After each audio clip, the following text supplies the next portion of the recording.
একদিন বলছিল পাঁচু নাকি নাম, পাঁচু, হ্যাঁ পাঁচু হয়তো হবে। পাঁচু? কোন পাঁচু? সেটা আমি জানি না, সেটা কাউকে জিজ্ঞেস করতে হবে পাঁচু কি আছে না আছে। পাঁচু খানকি ছেলেকে পাকে পুঁতে দেবো আমি, দাঁড়া। আমার মেয়েকে ঘর থেকে নিয়ে পালানোর যে কি জ্বালা, খানকি ছেলেকে হাড়ে হাড়ে বুঝিয়ে দেবো আমি। শালা কি কাজ করলো বলো, দেখ দেখো নিয়া। শালা আমার কথাটা একবার চিন্তা ভাবনা করলো না রে, যে আমার বাবা এমএলএ, আমি ঘর থেকে পালাচ্ছি, আমার বাবার মান সম্মান হারিয়ে যাবে, তা আমার কথা ভাবলো না রে। আমিও বুঝতে পারছি না ও হারাম করে কেন এই কাজটা করলো। তোমাকে কি আর বুঝতে হবে না, তুই যখন খবর রাখতে পারিনি তুই আর বুঝে কি করবি? দাদা শোন টাকা, আমি পাত্তা লাগাইতে চললাম, কোন খানকি ছেলে লিয়ে গেল না লিয়ে গেল তার একটা ব্যবস্থা করি, আমি বাড়ি ঢুকবো, ঠিক আছে? বেশ ঠিক আছে যাও।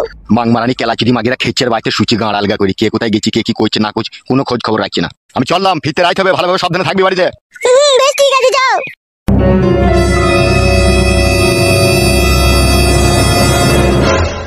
ছুরিটাই বা কোথায় গেল, ছুরিটাই বা কেন এই কাজ করলো? ছি, আমারও ভালো লাগছে না। বলে ছুরি পালাবি তো আমাকে একবার বল, কার সাথে যাবি কি করবি না করবি। ছি ছি ছি ছি, এগুলো কি সহ্য করা যায় বলছিস? ও তোর আগে আমাকে বেরিয়ে গেল, কি করবে কোন না করবে কোন ভগবানই জানে। কি ব্যাপার এমএলএ সাহেব, কেন ডেকেছেন এখানে আমাকে? মাথায় নষ্ট, মনে আমার অনেক কষ্ট। আপনি কি বলছেন, কে কষ্ট দিয়েছে আপনাকে? একজন সুরের বাচ্চা, নামটা জানো ওরা কি? পাঁচু, পাঁচু বড় ভাই পাঁচু। হ্যাঁ হ্যাঁ ওই পাঁচু। কি করেছে কি আপনার?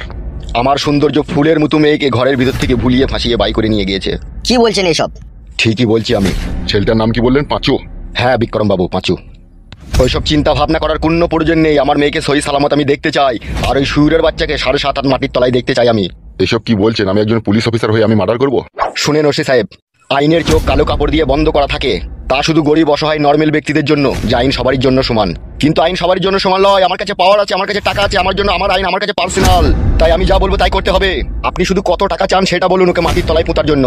আমি মারলে হবে মার্ডার, আপনি মারলে হবে ইনকাউন্টার, আর ইনকাউন্টারে যদি ইনকোয়ারি হয় ওখান থেকে বেরিয়ে যাওয়ার রাস্তা আপনার খুব ভালোভাবে জানা আছে, তাই কাজটা সম্পূর্ণ আপনাকে হ্যান্ডেল করতে হবে। আপনি টাকার কথা বলুন, কত টাকা নেবেন?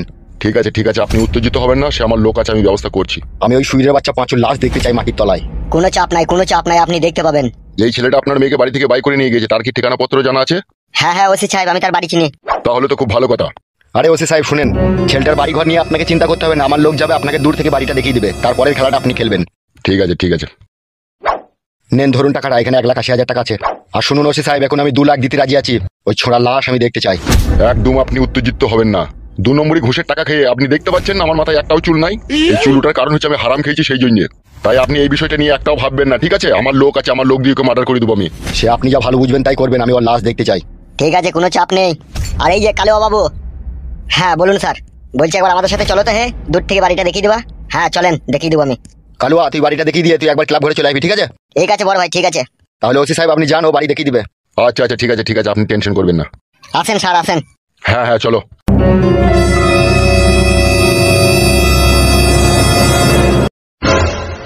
বড় ভাই। হ্যাঁ বল। আপনার মেয়েকে যে ঘর থেকে নিয়ে গেছে, অত বন্ধু বান্ধব আছে পাঁচুর, তাদেরকে তো একবার জিজ্ঞেস করলে হতো নাকি কোথায় গেছে না গেছে। কথাটা তো মন্দ বলিসনি।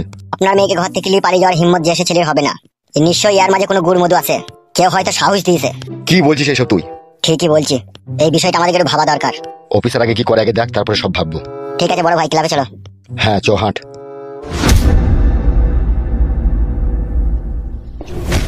আরে ওই কালু, আর কত দূর রে? পায়ে সুতো ছিঁড়ে যাবে তো হাঁটতে হাঁটতে। চলে এসেছি স্যার, আর হাঁটতে হবে না। ওই যে সামনে বাড়িটা দেখা যাচ্ছে, ওই বাড়িটা। কোন বাড়িটা? ওই দেখেন ওই বাড়িটা। কোনটা রে বড়া? ওই তো বড়া লাল অ্যালবাসটা লাগানো আছে ওই বাড়িটা। হ্যাঁ হ্যাঁ পেয়েছি পেয়েছি দেখতে। তাহলে আপনি যান স্যার, যা বলার বলুন গিয়ে। বেশ ঠিক আছে তুই যা।